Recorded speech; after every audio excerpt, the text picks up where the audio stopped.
Hi friends, അടുത്ത video ആയിട്ട് വന്നിട്ടുണ്ട്. ഇപ്പോൾ രാവിലത്തെ വീഡിയോ ആണ് കാണിക്കുന്നത്. മോർണിംഗ് റുട്ടീനായിട്ടൊന്നുമില്ല, പക്ഷേ ഞാൻ ഡെയിലി ഒരു ഗ്രീൻ ടീ കുടിക്കും. അപ്പോൾ ആദ്യം ഞാൻ നാട്ടിലേക്ക് കയറിയിട്ട് ആദ്യം ഞാൻ ഇട്ടത് ഒരു ഗ്രീൻ ടീ ആണ്. അത് കഴിഞ്ഞിട്ട് ഇതാ ഒരു വൈറ്റ് ചമ്മന്തി, വെള്ള ചമ്മന്തിയില്ലേ, അത് അരയ്ക്കാമെന്ന് വിചാരിച്ചു. അതിലേക്ക് ആവശ്യമായിട്ട് കുറച്ച് തേങ്ങ ചിരകി എടുത്തിട്ടുണ്ട്. അതിലേക്ക് ഒരു പച്ചമുളക്, കുറച്ച് മതി, 2-3 അല്ലി ചെറിയ ഉള്ളി, ഒരു തണ്ട് കറിവേപ്പില എടുക്കുക. പിന്നെ അതിലേക്ക് ആവശ്യമായിട്ട് കുറച്ച് ഉപ്പും കൂടി ചേർക്കുക. ചിലർ ഇഞ്ചി ചേർക്കും കേട്ടോ. ഇഞ്ചി നമ്മുടെ സാമ്പാർ പരിപ്പിലൊക്കെ ചേർക്കും. ഞാനതൊന്നും ചേർത്തിട്ടില്ല. പിന്നെ അതിലേക്ക് ആവശ്യമായിട്ട് വെള്ളം ഒഴിച്ച് നന്നായിട്ട് അടിച്ച് വെച്ചിട്ടുണ്ട്. ഇനി കടുക് വറുക്കലാണ്. കുറച്ച് വെളിച്ചെണ്ണ ഒഴിക്കുക, അതിലേക്ക് കടുക് ഇടുക, കുറച്ച് ഉഴുന്ന് പരിപ്പിട്ടു.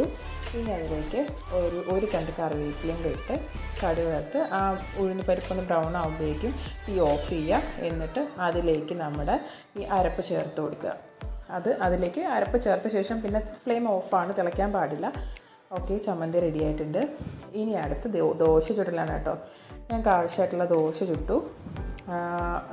ദോശ ആയിട്ടുണ്ട്. അത് ഞാൻ ആട്ടി വയ്ക്കുന്ന മാവാണ് കേട്ടോ, വീട്ടിൽ ചെയ്യുന്നത് തന്നെയാണ് ബാറ്റർ.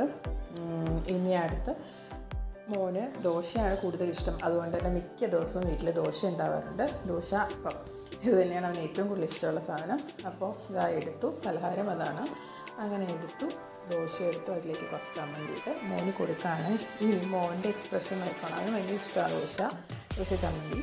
അപ്പോൾ ഇതാ എടുത്തു. ഇത്രയേ ഉള്ളൂ ഞങ്ങളുടെ ഇന്നത്തെ മോർണിംഗ് ബ്രേക്ക്ഫാസ്റ്റ് എന്ന് പറയുന്നത്. അപ്പോൾ ടാറ്റാ ബൈ ബൈ, അടുത്ത വീഡിയോയിൽ കാണാം.